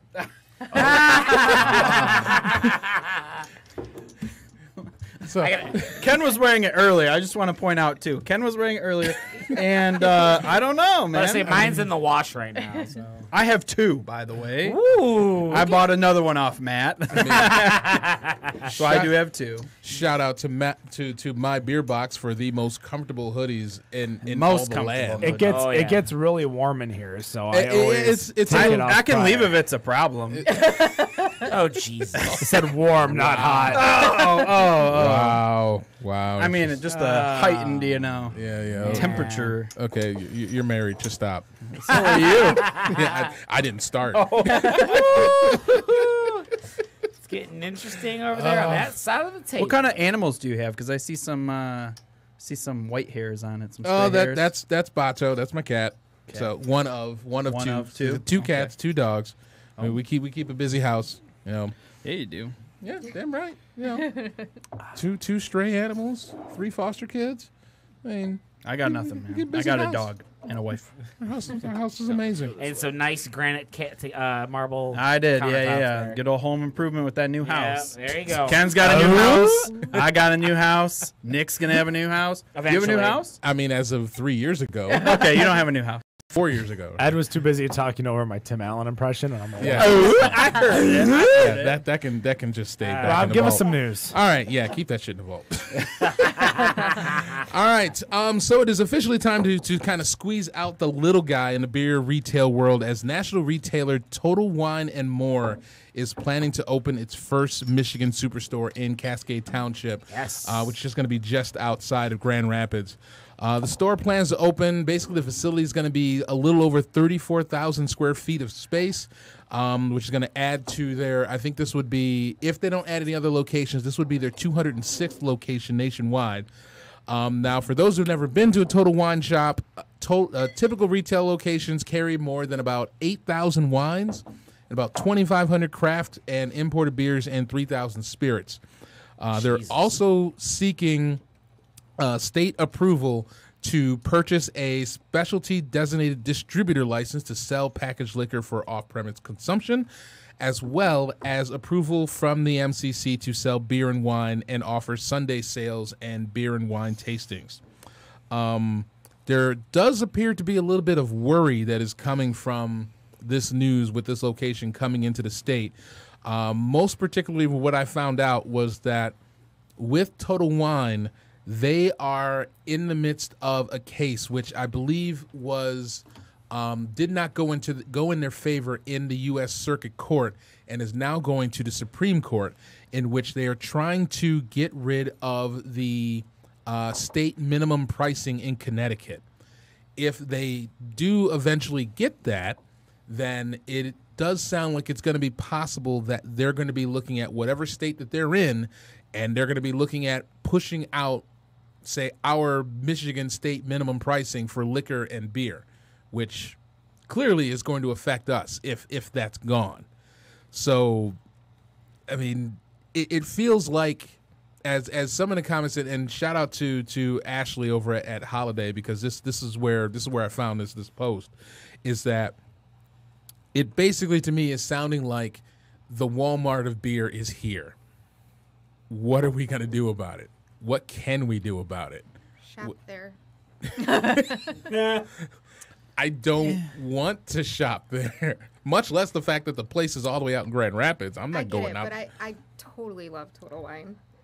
I don't know. It feels like, I don't know. It just kind of feels like if that happens and, we start to lose those minimums, we end up paying more unless we go to Total Wine. And there's that one location that's out there. So I don't want to go to Holiday and, essentially pay $2 more. I know it's probably not going to be that much. It might be minimal, but I mean, it's going to be something where, eventually in the long run, it's going to look like, holy shit, I wasn't paying that much. Is it going to be a slippery slope to what you just said, the bigger prices? Right. Is this the start of price increases across the state? Because those, the MCC is there for a reason. It's going to depend on the Supreme Court case. Because, I mean, if the Supreme Court rules in favor of Total Wine and suddenly Connecticut's minimum prices are gone, then, Michigans are gone. Then I mean, suddenly the case now sets precedent to go to whatever state that they're in, and they're just knock them all off. Yeah. So, wouldn't the prices go down too? I mean, conversely. You see I mean, but I guess I think in logic, rollback, man. Yeah, logically, it would. When it's Michigan though, we do everything ass backwards. The problem is that when we remove the minimum price, you can then initiate loss leaders in the distribution world. And craft beer and loss leader doesn't necessarily go in the same sentence unless you talk about something from Grand Rapids called Solid AU, because that's their loss leader. Took me a second. Yeah, there you go. San Miguel Grand Rapids. No, not that part. The Solid AU. Solid AU. I needed my chemistry class to remember that one. Also known as the dance show back in the early 90s. So when you're talking about that, like Total Wine can come in, and if you lose that, they can then take your Smirnoffs, your low but not below low. Like you're not your well, but you're. It could be well at a nice place. Well, I mean, it feels like, if it gets out of hand, then everybody's just going to be buying 5 o'clock vodka all fucking day. Not at all. No, it's the thing is that they're going to be able to sell enough Canadian Club as a loss leader, whether they sell it as, at cost or below cost, because people are going to come in and buy Canadian Club and Budweiser, or Canadian Club and something else, or their wine or something. So they're going to be able to attract people to where, because they have, thousands of SKUs, they can control the market basically, to where they can change the prices, and because they have a lot more than anyone else, they can, take control. Like, I don't mind them coming in. I do mind that part. Mm-hmm. Why did they pick Connecticut to do this in? I'm guessing just because that being one of the, because basically they have right now, I believe it's 205 locations in 24 states. I maybe it was just, this will be the state where it'll be the easiest, where we can get rid of these laws and we can get rid of minimum state prices. And then we get rid of the law, then you can apply. Then you can apply it to every state. So find the weakest. Right, find the weakest, apply it, and then just move on to the state that you're already in. Yeah, it makes legal sense. Unfortunately, all right, it's. I don't know. It's a smart conversation. All of a sudden. What the hell? Precisely, Jeff. Sometimes I dig up some gems. Come here for years. I did pour a beer, by the way. What'd you pour, Ken? What did you pour? I don't know. Jeff. What did you pass? This is the Grand Old Man. It's the elderberry sour. It is off of second runnings of a New England style IPA that I make called Dank Vegas. It's done with Golden Promise malt. And I definitely got the sour in there. Yeah, well, it's super stupidly tart. I mean, it's more tart than sour. Yeah. It's like good. It's a little bit like, I'm gonna say it, and I'm not meaning it in a bad way. Warhead or cough syrup.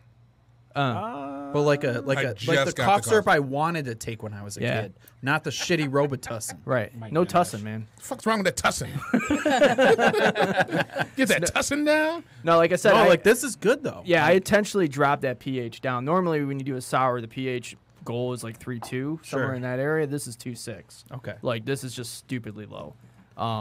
Because you know what, I can do it. So I'm brewing 10-gallon batches to do this to play with. So it's not like a big cost prohibitive for me, although it is $80 a batch. But that's good though. Yeah, thank you. I like it. What's it called again? Grand Old Man. Grand Old Man. Okay. Johnny Moss. All right. Gonna go really quickly. The case number in the Supreme Court is 19-710. Thank you. It's for us probably going to be to track this one moving forward. I think they have until like the first week of March, based on just looking at this really quickly, to respond to any questions. Yeah. To the Supreme Court. All right, Chief Roberts, get on this shit. You know what? I don't even. No, don't take that way. You might as well. No. You might as well, because Clarence ain't gonna do shit. All right. Anyway, I just looked up. He is so quiet, by the way. Exactly. He's just sit there. So quiet. I looked up the Supreme Court docket file, and I don't understand half the words on here. A writ of habeas corpus. There's a writ of. I'll put the system on trial. Certiorari. Searcherary. Searcherary. Yeah. I didn't even know That's that fucking that's word. pretty common. Some. Well, you're pretty common. Man, that is Mute a you good for making me sound like a There we- dummy. All right, moving on. All right. Let's get away from. No, I muted you because you made me sound like a dummy. I'm gonna see. I'm gonna kind of test you guys on this one. So Thrillist recently released the list of the top beers in all 50 states. They named the top 3 of each state. Now the criteria that they used, and this basically from an article, they said they were looking for the pioneers, beers that made history, paved the way for others to excel, and beers that are simply the most beloved in that state. So, of Michigan, tell me if you can name the top 3 that they came up with on this list. Aren't there only 3? There are only 3 for Michigan. There are 3 for each state, but there's only 3 for Michigan. How many loaded dice? I won't cheat. No cheering. We're just talking about the beers. Right? I mean, we're Yes. talking Michigan, but like Two Hearted's got to be on there. Two Hearted is on there. I would That say that was the one that That's the bingo square. that is space. that is the bingo square right there. Are we going around or what do I'm you? just throw You know what? guesses out there. I'm gonna say like Altus or Jovel or something like that. No, No, there's the one from Jolly Pumpkin on there. Los Fandres San Miguel breakfast Calaboza. stout. Oro de Calabaza is on there. Yeah. The Oh, Calabaza is Yeah, no amazing. shit. Yeah, beer. that's That's a good call. Yeah. I mean, I'm sure you probably saw the list, but No, Cheater. didn't we do this a few weeks ago? I think we did. Yeah. Okay. Oh, what the hell? It was dry January, so you I weren't just really sent you a focused. message. Dry January and you guys aren't even you're not supposed to be doing shit about me. I just got it. Didn't we do this a few weeks ago? What's the other one? It's like, That's okay. We love you, bro. No, you It's over don't. on that Yeah, we list. do. Oh, fucker. Bro, we love you. I just met you. Fuck I love you. Wasn't the other one from Los Miguels? No. No. The other one was not from Sam and Grand Rapids. Okay. Hey, you guys. San really- Miguel Los Fandres. I was gonna say we drank a lot during that show, but we didn't. We did, but we didn't. Yeah. Was that Casamara or was that the No, other the other one was Dark Horse. Oh. Plead was- the yeah. fifth. Plead the Fifth? Yeah, barrel Oh, aged yeah. Plead the Fifth. Yeah, I remember us Which bringing that up and got confused. was just Yeah. like, how the hell? It's like How did that of make it all on the there? ones that are on the list, and you're like with everything. Not necessarily really everything that's been going on with Dark Horse. Was this made in But 2014? The fact that you said it, not me. I think just with so much that has been out here, especially last year, that I feel like there's other things that are out there that could have beaten Plead the Fifth. Sure. And it just, I mean, Definitely. Tons. ton- Tons. Look at Old Nation's whole portfolio. Old Nation almost. I mean, the Vienna Lager. Here's the Boss thing: when you Tweed. go with a national Right. article like that, like a Thrillist, a Vine Pair, anything like that, you're going to get, like I'm sure every state that has a podcast like us, whether it's Dallas Beer Talk over in Texas, Tap That AZ over in Arizona, like. There are definitely. I think everyone's going to say the exact same thing. Right. And of course, you can go listen to those, including the episodes that I've been on of Tap That AZ and Dallas Beer Talk. I mean, are we just going to sit here and start touting episodes of other podcasts that we're on? Because then I could just drop one myself. No, it's episodes I was on. Can I tell you about the 5 MasterChef auditions I've been on then? Really? Yeah. Wow. Oh, Yes, that's- you can. Oh, okay. Yeah, I Sorry. kind of want to hear this. Yeah, I got my attention. So how did the process go? Because I've tried out for a reality TV show Yeah. before. It was a How did you clusterfuck. get turned down? Let's let talk me- to him. No, I'm talking about you, not have you. enough of a story. We'll end with my story. All right. Well, long story short, it was a very long process all day. I ended up going through 4 different rounds of the audition, which led like you plate your food, they eat the food, they ask you questions. You go and you take a test, and then you go in front of the producers, quote unquote, because they probably weren't, but they said that they were. And they go around the table like in a big U, and they're like, "All right, tell me your story. 2 minutes, go." And like all these people are going up, and I'm like, I'm a fat dad that likes to cook, and like I'm going up against like, well, my parents owned a restaurant and they paid my way through college, and then my dad got cancer. Or I'm a Eagle Scout that really just wants to branch out and do good things for people and wants to start a foraging camp. And I'm like, oh, and this other woman got struck by lightning, and this other one just came out of the closet. I'm just like, I can't beat these So people. you needed to make up a better Yeah. story, Right. is what you're saying. Yeah, I mean, fat guy who likes to cook isn't that interesting? Until they see me fall 8 times, because that's funny fucking shit. Because I do fall a lot. Oh boy. She's like, just Should have like high blood pressure or something. Yeah. He's So- accident prone Yeah, for sure. accident prone. I got this finger caught in a log splitter. So that was fun. What? Yeah. So the theory is I'm going to install cameras at the brewery, Yeah. just so when he's there brewing by himself at night, I can like make sure he's not, knocked out on the floor. It's like a baby monitor. But Exactly. Jeff's down again. it's crazy that you mentioned that because this was years ago. I was really big into the Boys and Girls Club, the local Boys and Girls Clubs. I was actually part of the Boys and Girls Club of Troy. I'm glad you said Boys and Girls Club. If you stopped at boys, that would have been weird. He said Boys and Girls Club, and for some reason, I just got like freaking. I just got like Boys versus Girls song in my head right now. Thanks, Blur. I was gonna say, What was that one song by? Girls who are I was gonna say, what's that one song by Good Charlotte? No, I was saying that's what I thought of. I know that song. No. Boys like girls like cars and money. All right, I'm sorry. All right, no. All of you. So every year they had a contest called the Youth of the Year, and it came with a scholarship and stuff like that. And I remember walking into the contest, and you're talking about broken homes and jeez. adoption, getting beaten. I'm like, I grew up in Troy, and my parents are still together, and we go on family vacation. That would be our kids because they've done summer camp there. So. And I'm like, okay, this is awkward as fuck. So like I remember I won I think 3 times because there was really no other kids my age. Oh, so it's like age categories, by the like a 5K race. It was like there's like it was like 14 to 18, and I won like 14, 15, and 18. And So at one point I had to work. Were you during- walking around 3-peat, motherfucker? I remember I had to work and I missed like a meet and greet, and they're like, "Where were you?" I'm like, I have a job. Like I need to make money and shit. Like, Did you listen to my story?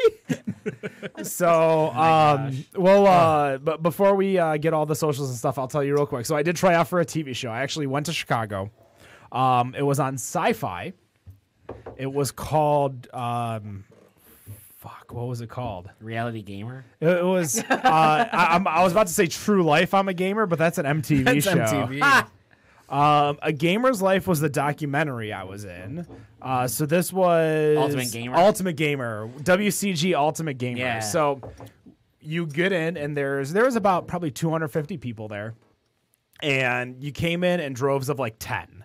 So there was like 5 people doing interviews, and then they sat you down in front of a console, and you had to rotate between the 5 games that they were playing. And so we had to play games, and I look over my shoulder, and I know judge number 1, and I'm like, well, this is awkward. What's going on? So I go into seat number 2, and I look over. I'm like, oh, I know you too. And I'm like, ooh, this isn't turning out good for me. Go to seat number 3, look over. I'm like, do I fucking know everyone here? So sure enough, I knew 4 out of the 5 judges and 2 out of the 5 interviewers. And How did you know them? so I used to run Michigan's largest LAN party, which is a BYOC, bring your own computer gaming convention, 3 days. So I used to run the tournaments. Therefore, I knew all the professional gamers because I managed all of them during these events. Gotcha. Sure enough, I'm like, oh, this isn't good for me, is it? Looking around, I know everyone. I'm like, oh, this was a fun trip to Chicago. I'm just gonna go home now. Right. So, Loaded Dice Brewery. Yes. You guys are going to be in Troy on Rochester Road, just north of Maple. Correct. What is the goal date for opening? The gold, well, that's a good question. We haven't nailed down a If you had to date. put money on it, I would say, Oh. let me look at the old calendar. negative 110 odds. I would, safe to say, probably the first week in May. We'll have a series of soft openings. Before that, families and friends, mud clubs, doing little special events. But I'm comfortable in saying first weekend in May. Okay. Where can they find you online? Oh, Jesus, we're everywhere. So at Loaded Dice Brewery on Instagram, at Loaded Dice Brewery on Facebook or / whatever the fuck it is. I don't care.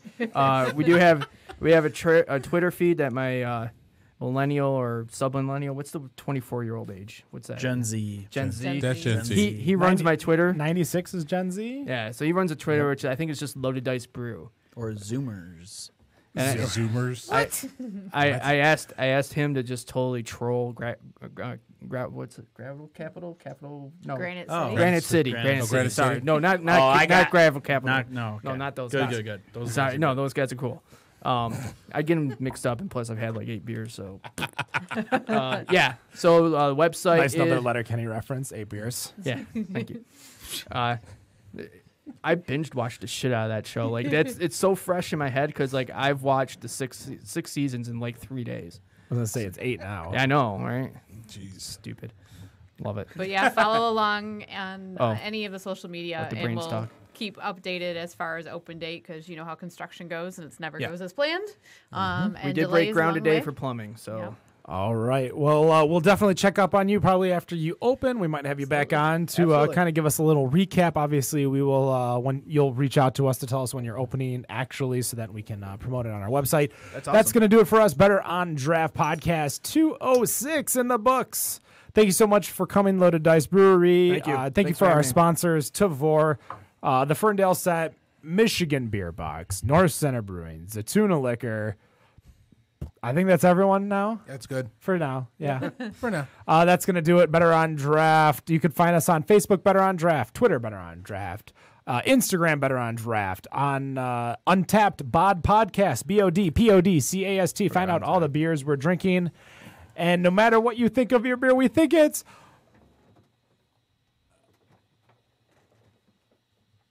Better on Draft. Have a good night. Oh, I was going to Peace. say.